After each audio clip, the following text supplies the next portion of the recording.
Says that recording Recording started. started. Okay. Welcome, everybody, to this week's Matrix Discussion Group Call, March 6, 2022. Anyway, co host Keith and I are just sitting here chit chatting about some of the new developments with things going on. It kind of kicked off with looking at our board on TalkShoe here this evening and seeing that it's completely different. They've moved everything around. And so I'll probably have to play around with this a little bit this week and see if they've actually added any extras of things I can do. So anyway, Keith, how you doing, brother? I am good. I am good. Cool. Just kind of sitting here pushing buttons on this new board, see what stuff looks like.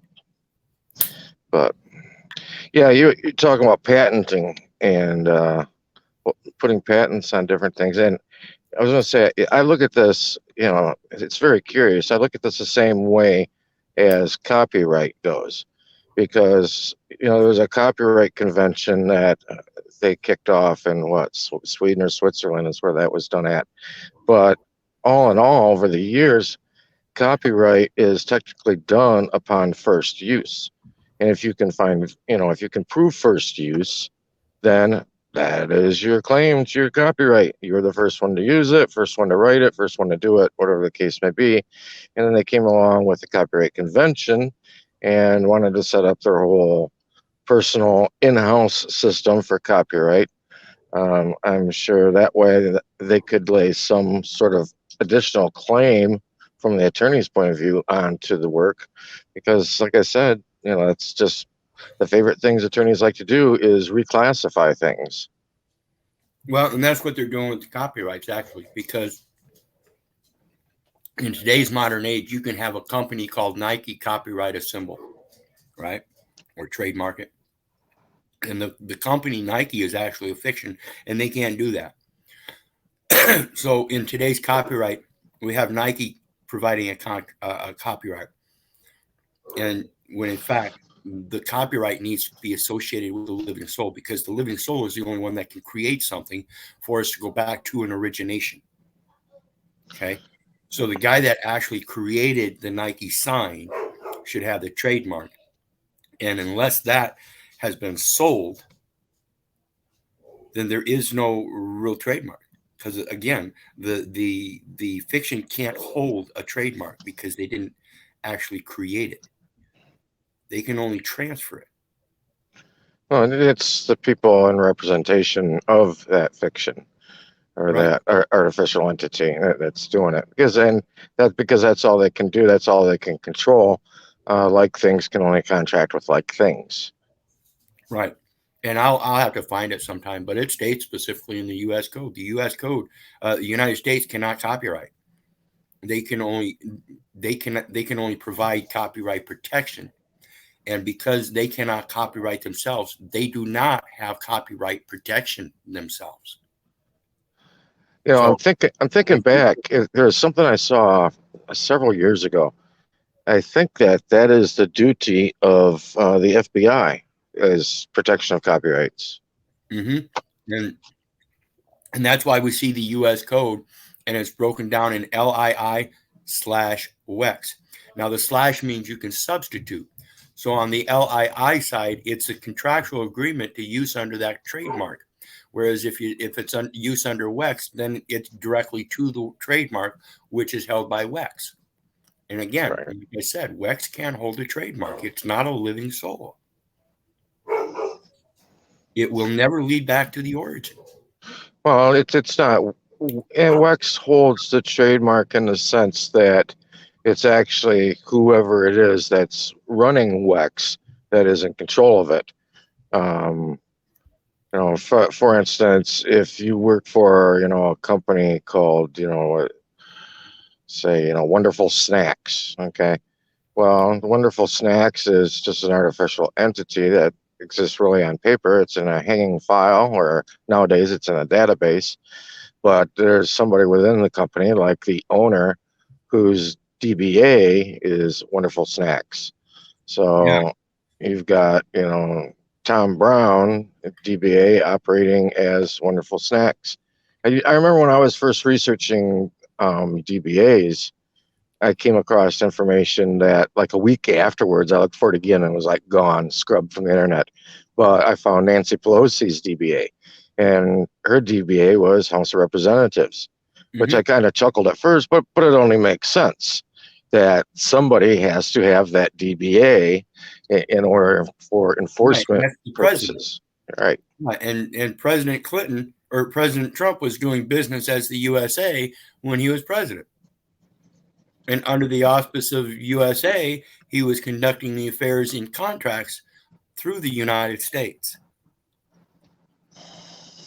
Yeah.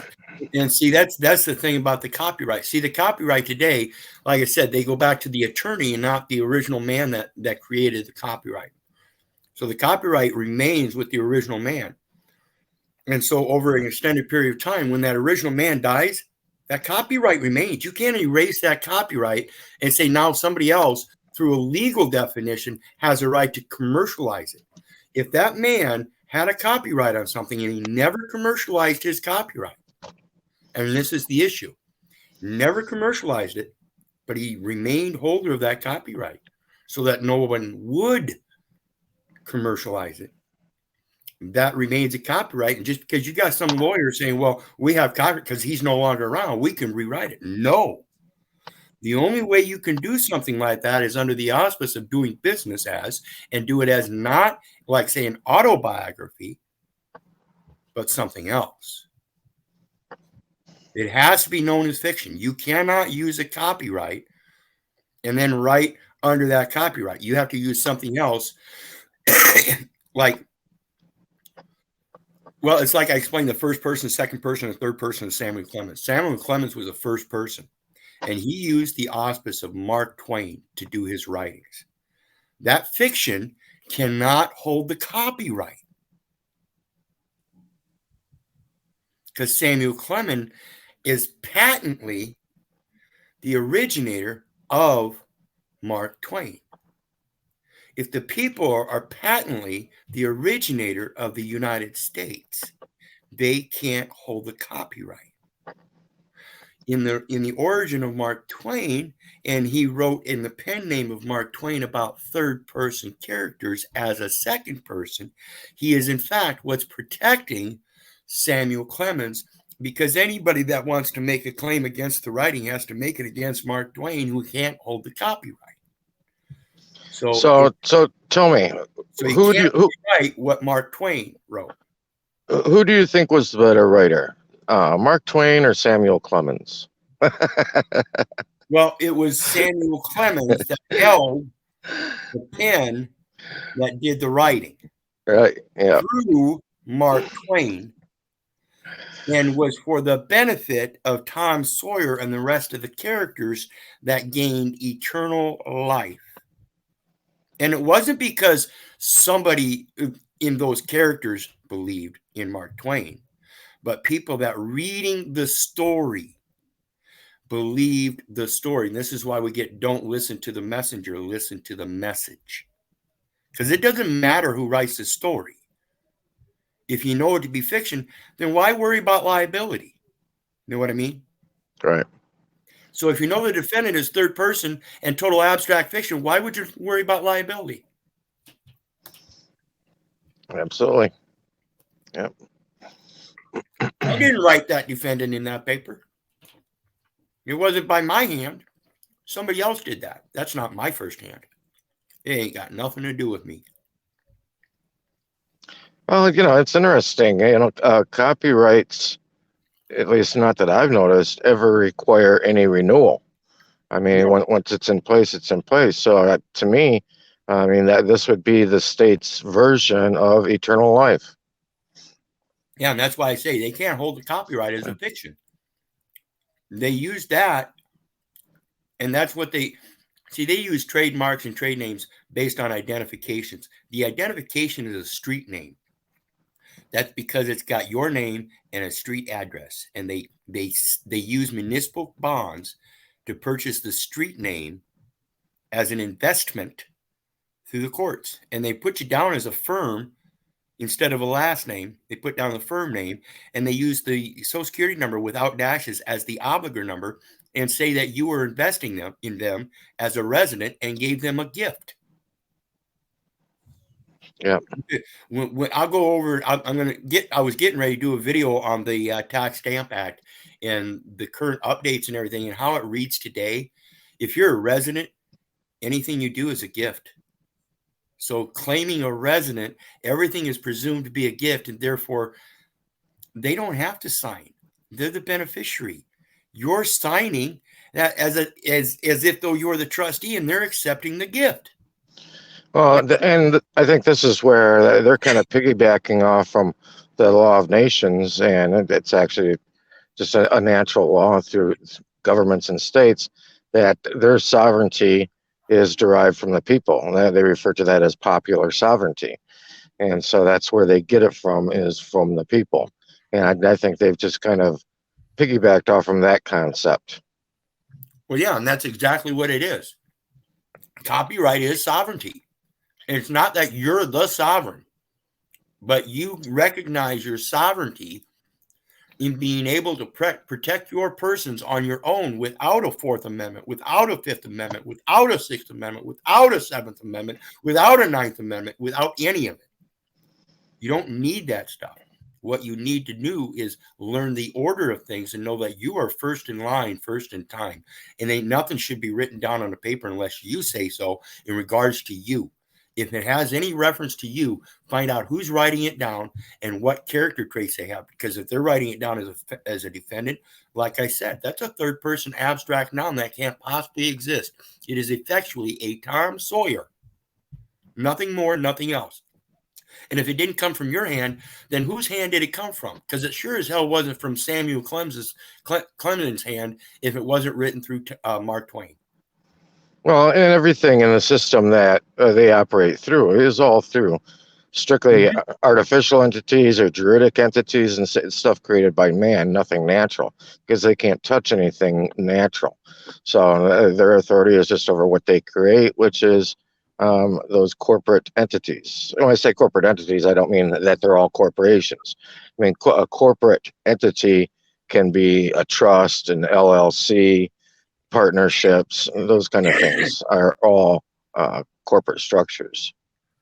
Yeah, and when we think about the reflections through that first, second, and third person, we got to think about this. The mirror, when we think about that person, everybody thinks it's a reflection in the mirror. You know, that person reflects who you are and stuff. And in what it is people think the mirror it means the reflection. Mirror, mirror on the wall, who is the fairest of them all? It's not the mirror. Mirror comes from mirare, French, M-I-R-A-R-E, and it actually means to look at. So when we look in the mirror, what is it we're truly looking at? If that piece of paper with that person on it doesn't reflect who you are, then it's not you. Okay? Well, it's you if you allow it to be. Well, a maxim of law is similar is not the same. Right. And like Samuel Clemens, he wrote his own biography, but he wrote it as an autobiography of Mark Twain. So when we look at it from the eyes of the people, we can't see who Samuel Clemens is anymore except through the picture. So again, he remains private in his sovereignty, that likeness and image, by being able to best portray it through the words on the paper that the people still believe in, still see. And might I remind you people that the whole story about it was how Tom Sawyer was told to go out and whitewash a fence.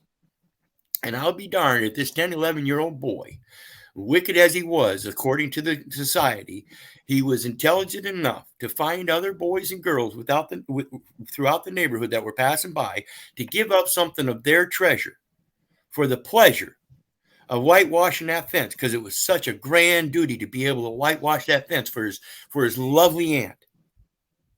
And so when they butter things up with words, you got to be aware of what's happening.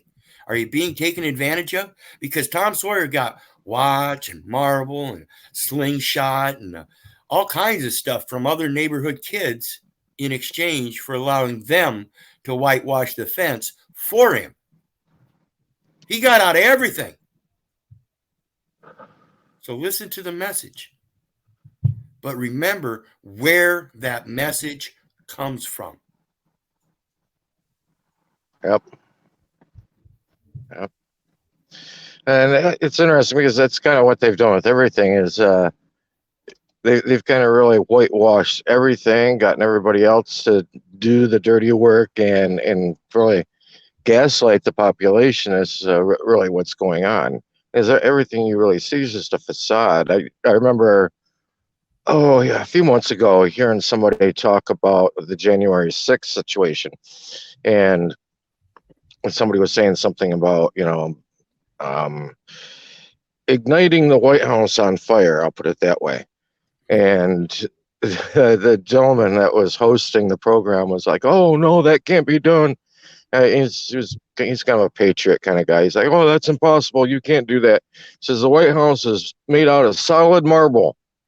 And I heard that, and I just kind of shook my head. It's like, and that's what so much of the patriot community thinks regarding the not just the structure of the building, but the structure of everything, that it's solid. When it's really not. It's all just a big gaslight experiment and a whitewashing. If people can go and look up information regarding the construction of the White House, those pillars that you see out front, those aren't marble. They just appear to be marble. And that's a lot of what I think even Jefferson was doing, even with his own home, is, whitewashing. And you look into it, and all those things is wood. It's just sticks that they went and they basically plastered over, and they get repainted every so often to keep everything looking nice and white and all that. But, I think there's probably a very limited amount of marble even in the White House. Oh, yeah. Well, that's true even to society clear back in ancient times. We see in history and archaeology that a lot of communities built over top of other communities. So they took what was already there and whitewashed it. They cleaned it up. That's all whitewashing is, cleaning things up. And when it comes to the documentation and everything, they'll take something that's perfectly white and clean and put a bunch of printing on it and then shove it in your face and hope that you'll take another piece of something that's white and clean. It's already clean, doesn't need anything added to it, and write something on it and dirty yourself up. Send it back to them. And that's even really what they did with Manhattan Island and where the United Nations sits at. If I recall my numbers correctly, that's where some like 600 American Indians were slaughtered at and even burned in piles. Yeah. And that was the actual celebration that governor instituted for what people know of as Thanksgiving today. It was a celebration of that slaughter that they went and built on it. And even in fact, though, that was the first location of the headquarters of the United States, was there in New York. So, yeah, and that's what we see. We see history repeating itself by going back to foundations. That used to be the starting foundation of America. It was the foundation of America. Now it's the foundation of the UN.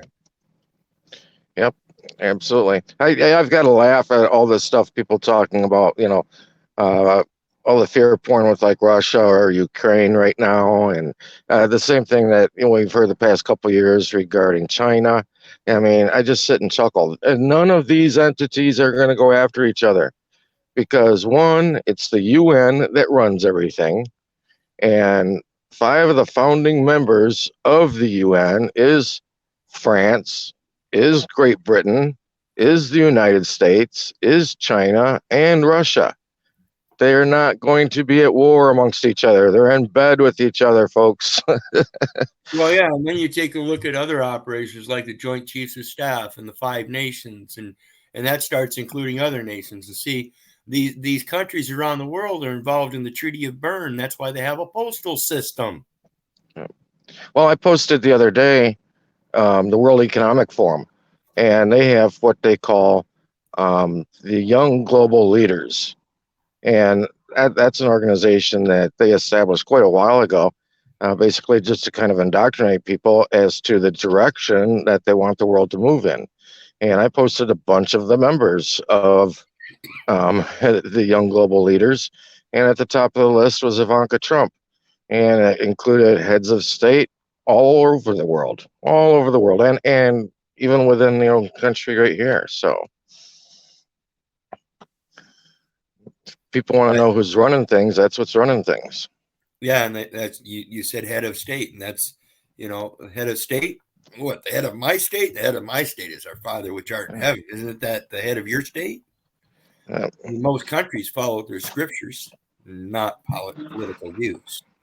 Even communist China falls under scriptural things. Yeah. Well, so many people, I think it's funny that think the U.S. is, elite or whatever because we have voting and other countries don't. I'm sorry. Even communist China, guess what? They vote. And guess what? They also have a constitution. All these other countries, they all vote. They all have constitution. It's funny talking about voting. I remember when I researched that a few years ago, I was looking to see like when the U.S. started up voting, which was like right around 1789, or actually it was about 3-4 presidents in, they started a popular vote for president. But around those same times, within 30 years of that, you saw voting be started in England and China and all these other countries. It was all initiated at the same time frame. It's like, wow, this is kind of curious. To me, this is a stench of a one world order right here. Well, yeah, that was the what do they call it in the viral community when they're doing what Fauci's doing? What do they call that? They're adding things. They're looking for things that add to it, and so what adds to it is as they gather up in that power, just like the copyright. They're adding to the indoctrination by getting people to learn how to vote. They never voted before. Now it's such a great thing. See this country here, they set up a voting system and it worked great for them. Oh, now everybody's clamoring to vote. They got indoctrinated into voting and don't even realize they gave up all their rights by, okay, well, I'm a resident who now has to turn around and pledge everything. So if you're pledging your vote, do you really think they're going to do what you tell them to do? You just gave them everything they want. Yep, if you vote, claim residency, claim citizenship, you have surrendered power of attorney to who? It's called a representative, your local representative. Guess what they represent? You, because you've turned that power over to them. Yeah. And so everybody that thinks they're going to do this and we can do that and the people have the power, well, no. The people are the ones that you are allowing to represent you. They're the ones with the power, and they're the only ones that can do anything about whatever fiasco you think is going on right now. You have nothing. And this is why they say that people have to communicate with their state representatives to get to be able to communicate with Congress, and that's bullshit. Because if you register to vote on the auspice that you are a resident, and you really, in fact, weren't a resident, because a resident is a federal, state, or municipal official or agent, then you really have no right to be fucking voting to begin with. This is what Trump was talking about. If you're registering to vote and you're not already a resident by being a federal, state, or municipal official or agent, then you ain't qualified to register. That reminds me of that YouTube out with Christopher James called A Planned Trespass. And I remember when I saw that, I was like, this all kind of sounds good, but something just doesn't seem right. And I remember a few months later when I circled back to it, it was obvious to me that the trespass hasn't been done by them. It's being done by the inhabitants. Yep. Exactly. And it's because of the indoctrination of people believing that they can vote. No. Yeah. Well, I don't remember which one of the founders it was that said it. It might have been Hamilton, but he said, how stupid would it be for us to allow the common man to vote?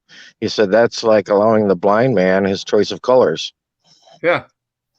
And it's actually allowing a blind man to lead those that are quite qualified to lead themselves. Well, I don't know. I look around at people today, and I'm not sure how many qualified people there are out there. Well, there aren't too many, but still, they're caught up in the cognitive dissonance, and God, if it weren't for that, they run their lives pretty damn fucking good. Yep. Well, Keith, I'm going to cut this short tonight. I've been on the road all day to and from a memorial for a friend of mine who's recently passed away at a very young age. So All right. Well, there's my that. condolences, and be sure to share that private routing number, brother. Let everybody know this is a private routing number. Ain't no one can access that site unless I say so. Yeah, there you go. There you go. And, you know, speaking of routing numbers and things along that line, been waiting for a friend of mine to get back in touch with me who kind of enticed me to do it. But he said, you know, there's something odd happening after people do the authentication on the certificate of live birth. He said those people, if they go and reapply for a social security card, that it comes back with a totally different bank and number on the back side of it. No matter where you were, I think the area where my nativity was, the Bank of Cleveland was used for the federal bank. So I went and did it, and sure enough, it came back with St. Louis. And that is the bank that everybody's is coming back with who's done the authentication. They all come back with St. Louis on the back of the Social Security card. Yeah, every state has their specialty. Arizona is child custody. Missouri obviously would be the authentications and classifications thereof. All your 50 states, think about it. You got 50 U.S. codes. Yeah. They all take specialty. I was looking up like the specialty of the St. Louis Federal Reserve. They're one of the 12, and St. Louis is the one that is in control of the data bank for the Federal Reserve. I was like, oh, that's all those data elements. That's the ones that's directly connected. St. Louis is on the river, isn't it? Yep.